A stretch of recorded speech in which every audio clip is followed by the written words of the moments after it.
और मैं बाबा साहब डॉक्टर अम्बेडकर के जन्मदिन पर उन लोगों से कहना चाहता हूँ, इन बाबाओं के अकॉर्डिंग देश नहीं चलेगा।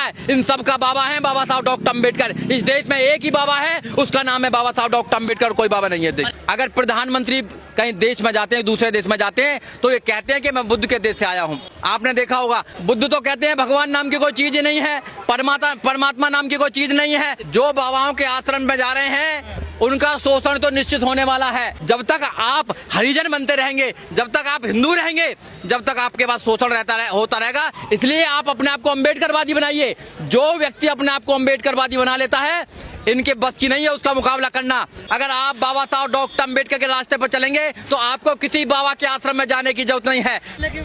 अरे इनका बाप भी संविधान को नहीं बदल पाएगा, कोई नहीं बदल पाएगा संविधान को। इन्हें बाबा साहब से डर लगता है ना। बाबा साहब डॉक्टर अम्बेडकर के इनके पूर्वजों को भी डर लगता था, इनके दादा बाबाओं को डर लगता था, अब उनके जो वंशज हैं उनको भी डर लगता है।